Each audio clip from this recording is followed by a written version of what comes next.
Captain Plebs, we out here with another discussion, and sorry for the shaky cam again. I forgot my adapter, and I can't be bothered walking home. But it's a beautiful day, and there's no bugs. I chose a different area with less greenery. Anyway, so we're going to talk about the viability of Demise decks, Qliphort Demise, Senju Demise, these kind of things. And as you guys are probably aware, if you've been following the competitive scene, you've seen a lot of regional reports recently, a lot of regional deck profiles, a couple of regional wins. I think it even won a nationals. And yeah, so the deck is scary. Now, for those of you who don't know what Qliphort Demise is, it just runs a Qliphort engine, a bunch of floodgates, and Demise. So the idea is that, you know, your ideal first turn is set 4, activate Demise, activate Scout, summon a Qli, and then put another Qli in your scale. So you've got set 5, your scales are established, and you have a monster. Now, that's scary. That's really scary, staring down 5 back row, staring down something like Rivalry, Iron Wall, Goes In, Lose a Turn, Skill Drain, Emptiness. Every continuous trap card in the game doesn't hurt Qli. So that's it's a terrifying deck to play against, honestly. So I want to talk about just how viable this deck actually is. And one of the issues I've seen it being played by a couple of my friends. Played against it a lot on DevPro. I think I've got a record of like 4 wins and like 10 losses against that thing. Jesus. But yeah, so the idea is that, you know, you get as many floodgates as you can flipped up. Your opponent can't fucking play Yu-Gi-Oh, right? Most decks can't play with a Necro Valley, can't play through like a Lose a Turn, can't play with like Skill Drain. It's just cards that just don't hurt Qliphort at all. Now, is this deck viable? I think it goes back to the question of, are, you know, stun decks viable? And I think that stun decks are a pretty shit call, pretty bad meta call, in my opinion. But this is a little something different, because the amount of advantage you can gain with things like Scout and Demise, like resolving like every turn, is terrifying, you know? And Monarchs like can't really handle like a Necro Valley and a Rivalry. With the skill drain up as well, it's terrifying. Monarchs struggle as well because of the fact that like all their guys are like different types, different attributes. You know, like Aether's a fairy, Erebus is a zombie, Prime's a fairy. So you can only really like summon Aether over a Prime if Rivalry's up. Goes In can be a nuisance as well to a lot of decks. And even post-siding, like I've noticed that Demise decks will like run like a Revolution or 2. So it's basically Starlight Road, but it banishes the card. So like Twin Twister isn't even like gonna resolve like half the time. If they're playing like, well, probably resolve like about 2/3 of the time. So there's a lot of problems with this deck, because like, you know, it's just so hard to play through. But you know, as always with anti-meta decks, they do have consistency issues. But this is something really new. Like, you know, you have like your Upstart, your 3 Duality, and your 3 Demise to get you to your floodgates.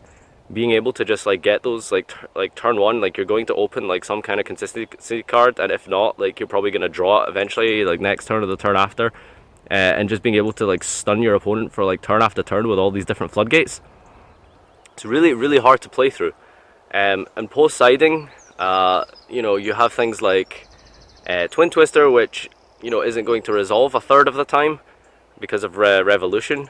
And then you've got, you know, you could play something like MST to get around it, Denko potentially, Decree. But the thing is about Qliphorts is that they just have such a good engine in dealing with these cards without having to run bad cards. Like, they don't need to run MST to get rid of your Decree or something, because they have something like Qliphort Helix that pops your Decree. They can bounce, like, I don't know, like fucking Jinzo if you're going to play that in Monarchs. Like, basically what I'm trying to say is like the inherent engine of Qliphorts is very good with dealing with things that are trying to stop your anti-flood cards, right? And so I guess, like, you know, I mean, I think I've laid out everything that the deck does. What are my thoughts on it? I wouldn't say it's a terrible shout for a big event.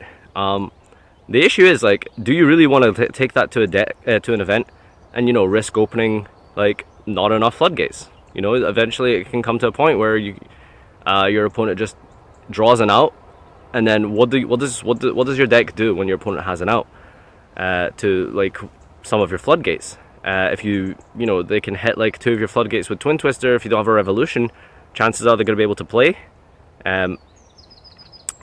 But I think that it's still very, very viable. But again, like, another question is like, do you want to go to a big event and play mirror matches with this thing?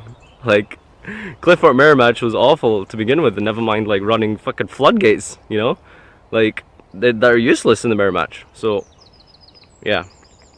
Oh, and I forgot like mirror forces as well. I'm pretty sure the deck plays a couple of like the Ripplings maybe. Blazing might be okay if they have like Necro Valley up as well.